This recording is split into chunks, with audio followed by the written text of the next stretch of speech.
सुप्रभात बच्चों, कैसे हैं आप सब। उम्मीद करती हूँ आप सब अच्छे होंगे। जिसका शीर्षक है काम चोर। तो बच्चों, काम चोर कौन होते हैं जो कुछ भी काम करने से जी चुराते हैं। तो चलिए अध्याय को शुरू करते हैं। बड़ी देर के वाद विवाद के बाद यह तय हुआ कि सचमुच नौकरों को निकाल दिया जाए। आखिर ये मोटे मोटे किस काम के हैं। हिलकर पानी नहीं पीते। इन्हें अपना काम खुद करने की आदत होनी चाहिए। काम चोर कहीं के। तुम लोग कुछ नहीं, इतने सारे हो और सारा दिन उधम मचाने के सिवा कुछ नहीं करते। और सचमुच हमें ख्याल आया कि हम आखिर काम क्यों नहीं करते। हिलकर पानी पीने में अपना क्या खर्च होता है, इसलिए हमने तुरंत हिल हिलाकर पानी पीना शुरू किया। तो बच्चों, हम यहाँ देख सकते हैं कि यहाँ पे लोगों ने क्या सोचा है कि हम नौकरों को निकाल देते हैं, हम अपना काम स्वयं करते हैं, क्योंकि हम हिलकर एक पानी का ग्लास भी नहीं उठा सकते, पानी भी नहीं पी सकते। तो इतने इतने मोटे मोटे किस काम के हैं। इन्हें अपना काम खुद करना चाहिए और इसकी आदत इन्हें होनी चाहिए। वो क्या कह रहे हैं कि तुम लोग कुछ नहीं हो, मतलब तुम लोग कुछ नहीं हो, तुम लोग बहुत सारे हो, तो तुम लोग काम कर सकते हो। तो हम यहाँ देख सकते हैं कि सब लोग हिल हिलकर पानी पीने का प्रयास कर रहे हैं। हिलने में धक्के भी लग जाते हैं और हम किसी के दबैल तो थे नहीं कि कोई धक्का दे तो सह जाएं। लीजिए, पानी के मटकों के पास ही घमासान युद्ध हो गया। सुराहियां उधर लुढ़की, मटके इधर गए, कपड़े भीगे सो अलग। यह भला काम करेंगे, अम्मा ने निश्चय किया। तो हम यहाँ क्या देखते हैं कि अब जब वो पानी पीने एक साथ गए तो वहां पर क्या हुआ, बहुत ज्यादा भीड़ इकट्ठी हो गई। तो भीड़ में क्या होता है, धक्कम धुक्की होता है, तो कोई किधर गिरता है, कोई किधर गिरता है। तो किसी की सुराहियां गिर गई हैं, किसी के मटके गिर गए हैं और कपड़े भीग रहे हैं, वो अलग बात है। तो यह भला काम करेंगे। तो अम्मा ये देखकर बहुत आश्चर्य हो जाती है। वो सोचती है कि ये कैसे काम करेंगे, क्योंकि एक पानी पीने के लिए तो ये इतना हरदम मचा रहे हैं, धक्का मुक्की कर रहे हैं।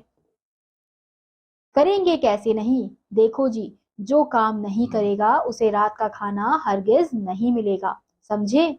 यह लीजिए, बिल्कुल शाही फरमान जारी हो गया। तो अम्मा ने क्या सोचा कि अगर ये काम नहीं करेंगे, यानी कि कोई भी अगर काम नहीं करेगा तो उसे रात का खाना बिल्कुल भी नहीं दिया जाएगा।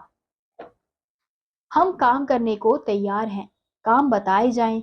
हमने दुहाई दी, बहुत से काम है जो तुम कर सकते हो। मिसाल के लिए, यह दरी कितनी मैली हो रही है, आंगन में कितना कूड़ा पड़ा है, पेड़ों में पानी देना है, और भाई मुफ्त तो यह काम करवा ही नहीं पाएंगे। तुम सबको तनख्वाह भी मिलेगी। जो बच्चे होते हैं वो क्या कहते हैं कि हम क्या काम करें, हमें बताइए। तो बोलते हैं कि देखो, ये दरी कितनी गंदी है, तुम इसे साफ कर सकते हो, आंगन में कितना कूड़ा पड़ा है, पेड़ों में पानी देना है। अब कोई ये काम मुफ्त में तो नहीं कराएगा, तो तुम्हें तनख्वाह भी दी जाएगी। अब्बा मियाँ ने कुछ काम बताए और दूसरे कामों का हवाला भी दिया। माली को तनख्वाह मिलती है, अगर सब बच्चे मिलकर पानी डाले तो। हे खुदा के लिए नहीं, घर में बाढ़ आ जाएगी। अम्मा ने याचना की। फिर भी तनख्वाह के सपने देखते हुए हम लोग काम पर जुट गए। तो हम क्या देखते हैं कि अब जो उनके अब्बा हैं वो उनको अलग अलग काम बता देते हैं। अब वो लोग सोचते हैं कि माली को पानी देने के लिए इतना तनख्वाह मिलता है, तो अगर हम सब बच्चे एक साथ पेड़ों को पानी देंगे तो कितना मिलेगा। तो जो उनकी अम्मा है वो मना कर देती है कि नहीं, ऐसा मत करना, बाढ़ आ जाएगी, क्योंकि सभी बच्चे अगर एक साथ पानी देने लगेंगे तो वो बहुत ज्यादा पानी क्या होगा, बर्बाद हो जाएगा, वो पानी बाहर निकलने लगेगा। तो इसलिए अम्मा मना कर देती है। लेकिन फिर भी तनख्वाह के सपने देखकर वो सोचते हैं कि हमें पैसे मिलेंगे, तो इसलिए वो काम में लग जाते हैं। एक दिन फर्शी दरी पर बहुत से बच्चे जुट गए और चारों ओर से कोने पकड़कर झटकना शुरू किया।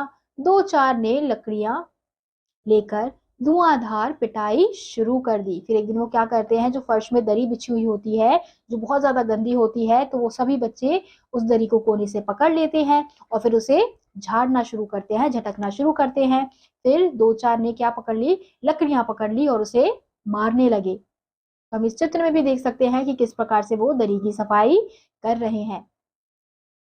सारा घर धूल से अट गया, खांसते खांसते सब बेदम हो गए। सारी धूल जो दरी पर थी, जो फर्श पर थी, सबके सिरों पर जम गई। अब धीरे धीरे क्या हो गया, जो सारा धूल था वो जमीन पर, वो सब उनके ऊपर आने लगा था। सब खांस रहे थे बहुत ज्यादा, नाकों और आंखों में घुस गई। बुरा हाल हो गया सबका। हम लोगों को तुरंत आंगन में निकाला गया। वहां हम लोगों ने फौरन झाड़ू देने का फैसला किया, और जो धूल थी वो सभी के आंखों में, नाकों में घुस गई थी और सबका बहुत ही ज्यादा बुरा हाल हो गया था। फिर तभी उन लोगों को कहाँ पे भेजा गया, आंगन में भेजा गया, आंगन में निकाला गया। फिर वहां पर उन्होंने क्या सोचा कि हम यहाँ पर फौरन झाड़ू लगाना शुरू कर देते हैं। झाड़ू क्योंकि एक थी और तनख्वाह लेने वाले उम्मीदवार बहुत, इसलिए क्षण भर में झाड़ू के पुर्जे उड़ गए। अब झाड़ू लगाने के लिए तो झाड़ू एक ही थी, अब लेकिन जो उम्मीदवार थे यानी कि जो बच्चे थे वो बहुत सारे थे, तो उन सभी को तनख्वाह चाहिए थी। तो सबने सोचा था कि हम सभी काम करेंगे, तो उन्होंने क्या किया, क्षण भर में झाड़ू को अलग कर दिया, यानी कि उसके पुर्जे पुर्जे निकाल दिए। जितनी सीखें जिसके हाथ पड़ी वह उनसे ही उल्टे सीधे हाथ मारने लगा। अम्मा ने सिर पीट लिया। भाई, ये बुजुर्ग काम करने दे तो इंसान काम करे, जब जरा जरा सी बात पर टोकने लगे तो बस हो चुका काम। तो अम्मा जब ये चीज देखती है तो वो अपना सर पीटने लगती है और कहती है कि अगर ये लोग काम करने दे तो तभी तो काम हो, जरा जरा सी बात पर इन्हें टोकना पड़ रहा है, तो बार बार अगर हम टोकने जाएंगे तो काम तो हो जाएगा ऐसे ही। असल में झाड़ू देने से पहले जरा सा पानी छिड़क लेना चाहिए। बस यह ख्याल आते ही तुरंत दरी पर पानी छिड़का गया। एक तो वैसे ही धूल से अटी हुई थी, पानी पड़ते ही सारी धूल कीचड़ बन गई। तो उन्होंने क्या किया, वो जो दरी आंगन में लेकर आए थे, जिस झाड़ू से जो साफ कर रहे थे, तो अम्मा ने क्या कहा कि थोड़ा सा इसमें पानी छिड़को फिर उसको झाड़ू से लगाओ। तो उन्होंने क्या किया, उसमें पानी छिड़का और फिर उसे झाड़ू से साफ करने लगे। तो जैसे ही जो धूल जमी हुई थी उस दरी में, वो पानी डालते ही कैसी हो गई, वो कीचड़ जैसी बाहर निकलने लगी। अब सब आंगन से भी निकाले गए। तय हुआ कि पेड़ों को पानी दिया जाए। बस सारे घर की बाल्टियां, लोटे, तसले, भगोने, पतीलियां लूट ली गई। जिन्हें ये चीजें भी ना मिली वे डोंगे, कटोरे और गिलास ही ले भागे। अब उन्हें क्या काम दिया गया, आंगन में जो पेड़ लगे हुए हैं यानी कि उन्हें आंगन से भी निकाल दिया गया, फिर उन्हें क्या काम दिया, पेड़ों में पानी डालने का काम दिया गया। फिर उन्होंने क्या किया, बस घर में जो भी चीजें थी, बाल्टियां थी, लोटे थे, तसले थे, भगोने थे, सब सबने पकड़ लिए। और जिनके पास ये चीजें नहीं थी उन्होंने क्या पकड़ लिए, कटोरे पकड़ लिए, गिलास पकड़ लिए, तो उसी से भर भर के वो पानी डालने लगे। अब सब लोग नल पर टूट पड़े। यहाँ भी वह घमासान मची कि क्या मजाल, जो एक बूंद पानी भी किसी के बर्तन में आ सके। अब वो लोग कहाँ चले गए थे, नलके पर चले गए थे पानी लेने के लिए, तो वहां पे भी घमासान भीड़ हो गई थी। तो उस भीड़ के कारण, उस धक्का मुक्की के कारण किसी के भी बर्तन में एक बूंद पानी नहीं आया था। सुसम ठास, किसी बाल्टी पर पतीला और पतीले पर लोटा और भगोने और डोंगे। पहले तो धक्के चले, फिर कोहनियां और इसके बाद बर्तन। फौरन बड़े भाइयों बहनों, मामुओं और दमदार मौसियों फूफियों की कुमक भेजी गई। फौज मैदान में हथियार फेंक कर पीठ दिखा गई।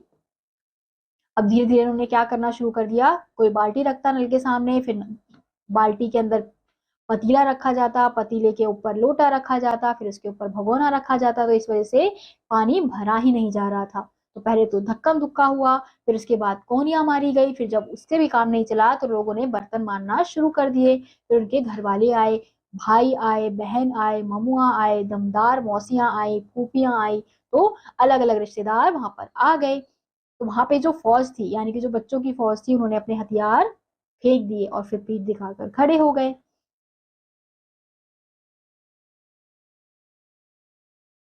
इस धींगा मुश्ती में कुछ बच्चे कीचड़ में लथपथ हो गए, जिन्हें नहलाकर कपड़े बदलवाने के लिए नौकरों की वर्तमान संख्या काफी नहीं थी। पास के बंगलों से नौकर आए और 4 आना प्रति बच्चा के हिसाब से नहलवाए गए। तो इस दौरान जो बच्चे थे उनकी हालत बहुत ही ज्यादा खराब हो गई थी, उनके कपड़े बहुत ही ज्यादा गंदे हो गए थे। तो इतने वो गंदे हो गए थे कि अगर किसी नौकर को उनकी जो वर्तमान तनख्वाह है, पैसे हैं, वो भी दी जाए तो वो भी कम है।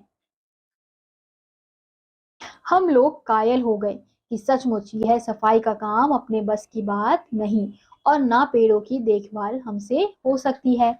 कम से कम मुर्गियां ही बांध कर दें। तो वो लोग क्या समझ गए थे कि ये जो सफाई का काम है वो तो हमसे नहीं होगा, और पेड़ों की देखभाल भी हम नहीं कर सकते, तो हम कम से कम क्या कर सकते हैं, जो मुर्गियां हैं उनको बंद कर देते हैं, उनको बंद करने का काम कर लेते हैं बस। शाम ही से जो बांस छड़ी हाथ पड़ी लेकर मुर्गियां हाँकने लगे, चल दड़बे दड़बे। पर साहब, मुर्गियों को भी किसी ने हमारे खिलाफ भड़का रखा था। ऊट पटांग इधर उधर कूदने लगी। 2 मुर्गियां खीर के प्यालों से, जिन पर आया चांदी के वर्क लगा रही थी, दौड़ती फड़फड़ाती हुई निकल गई। तो उन्होंने क्या सोचा कि अब मुर्गी को बंद करने का काम करते हैं, तो सबने कुछ ना कुछ छड़ी उठा ली, बांस उठा लिए और फिर मुर्गियों को अंदर करने के लिए भेजने लगे। पर वो क्या देखते हैं कि मुर्गियां जो है वो उनके खिलाफ ही भड़क गई थी। तो उनको ऐसा लग रहा था कि मुर्गियों को भी उनके खिलाफ किसी ने भड़काया है, क्योंकि कोई मुर्गियां कहीं जाती, कोई मुर्गियां कहीं जाती, तो इधर उधर वो भाग रही थी। तूफान गुजरने के बाद पता चला कि प्याले खाली हैं और सारी खीर दीदी के कामदानी के दुपट्टे और ताजे धुले सिर पर लगी हुई है।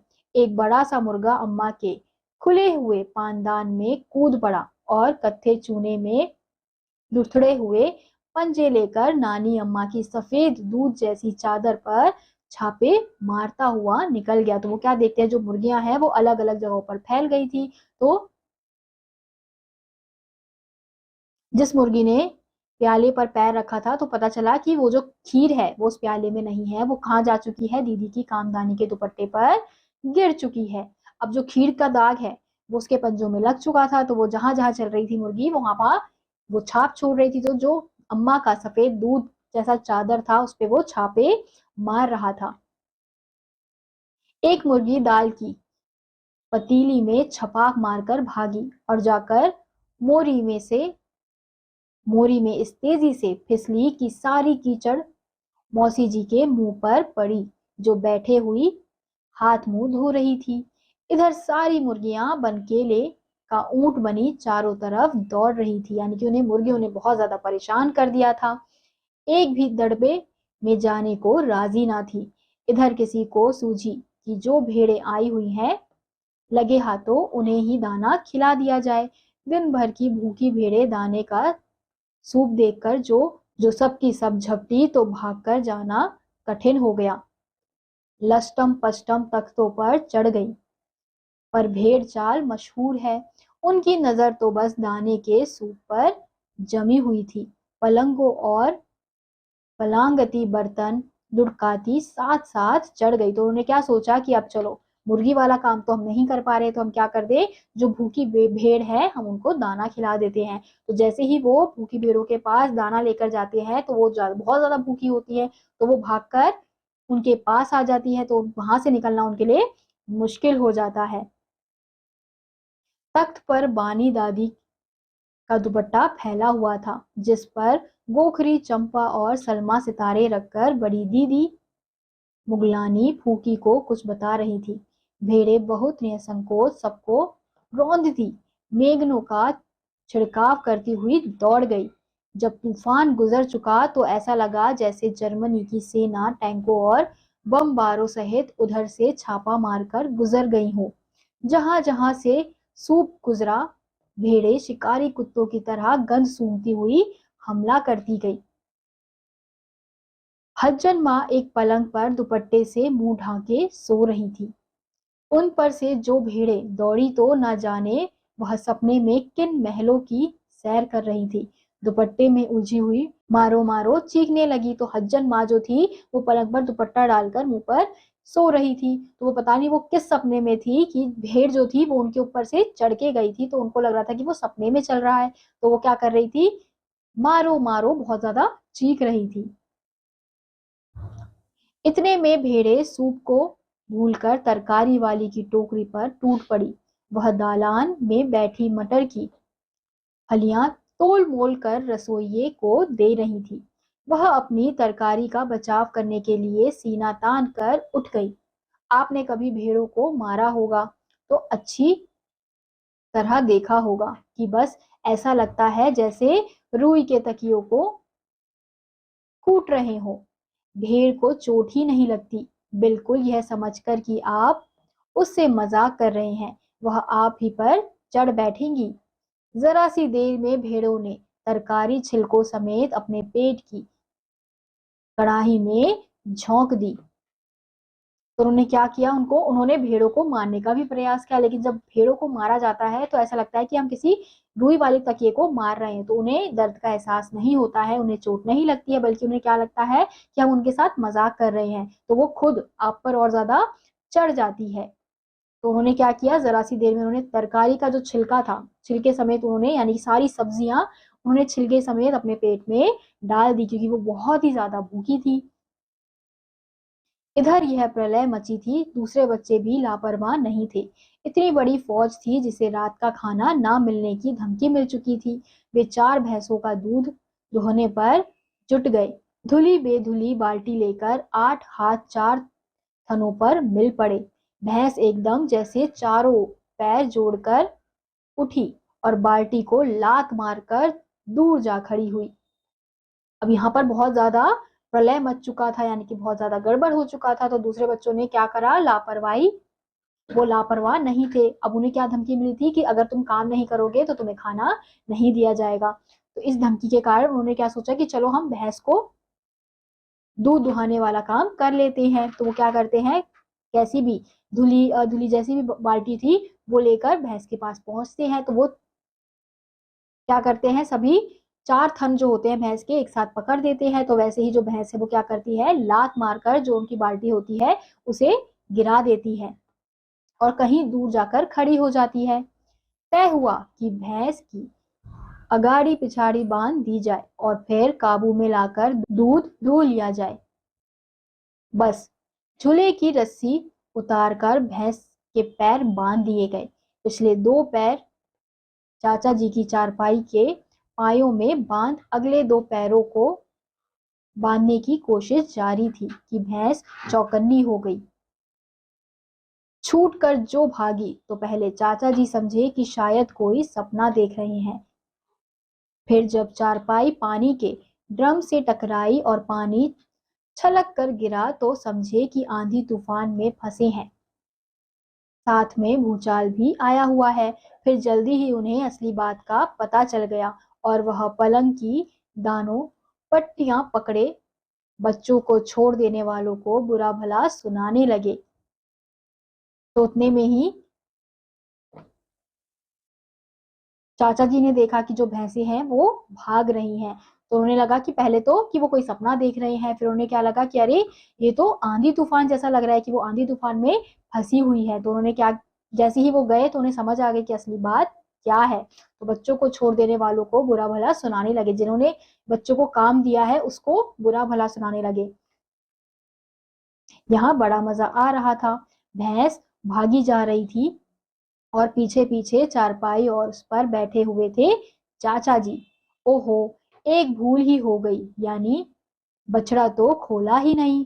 इसलिए तत्काल बछड़ा भी खोल दिया गया। तो उन्होंने क्या सोचा कि हमने भैंसे तो खोल दी लेकिन हमने बछड़े को तो खोला ही नहीं। तो उन्होंने फिर क्या किया, उन्होंने बछड़े को भी खोल दिया। अब जो भैंस थी वो चाचा जी की चरपाई को लेकर अपने साथ साथ भागी जा रही थी। तो ये देखकर बच्चों को बहुत ज्यादा मजा आ रहा था कि भैंस आगे आगे भाग रही है और चाचा जी चारपाई में बैठे हुए उसके साथ जा रहे हैं।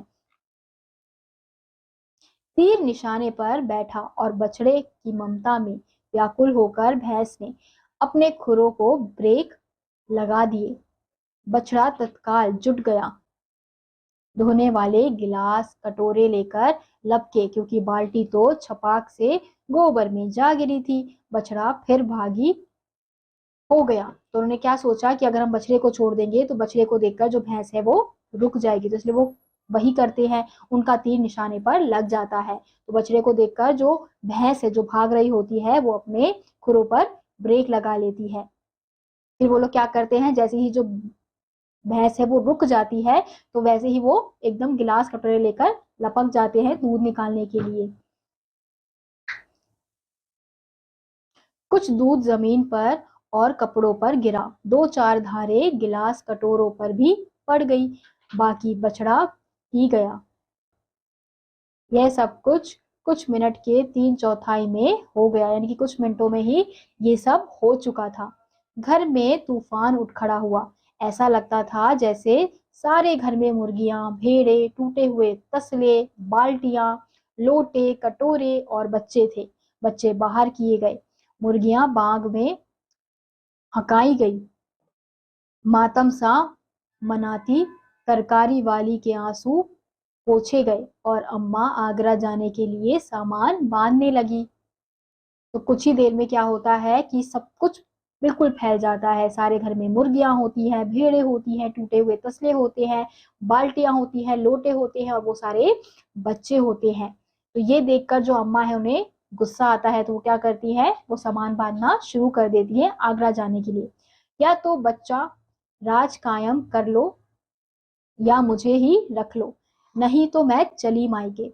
अम्मा ने चुनौती दे दी और अब्बा ने सबको कतार में खड़ा करके पूरी बटालियन का कोर्ट मार्शल कर दिया। मगर किसी बच्चे ने घर की किसी चीज को हाथ लगाया तो बस रात का खाना बंद हो जाएगा। ये लीजिए, इन्हें किसी करवट शांति नहीं। हम लोगों ने भी निश्चय कर लिया कि अब चाहे कुछ भी हो जाए, हिलकर पानी भी नहीं पिएंगे। तो अब्बा ने क्या कहा कि अब अगर किसी बच्चे ने कोई भी सामान को हाथ लगाया तो रात का खाना बंद। पहले उन्हें काम करने के लिए कहा जा रहा था, लेकिन जब उन्होंने ये सब फैला दिया था तो उन्हें क्या कहा गया, किस चीज की धमकी दी गई कि अब कोई किसी को भी हाथ नहीं लगाएगा। फिर उन्होंने भी क्या सोच लिया था, क्या निश्चय कर लिया था बच्चों ने कि हम भी खुद हिलकर पानी भी नहीं लेंगे, क्योंकि पानी के लिए भी वो इस प्रकार से लड़ रहे थे। तो इसलिए उन्होंने सोच लिया था कि अब हम कोई भी कार्य नहीं करेंगे। तो इसी के साथ बच्चों आज का ये अध्याय यहीं समाप्त होता है। उम्मीद करती हूँ आपको यह अध्याय समझ आया होगा। मैं आपसे मिलूंगी अगली कक्षा में, तब तक के लिए आप सभी बच्चे पढ़ते रहिए और खुश रहिए। बाय।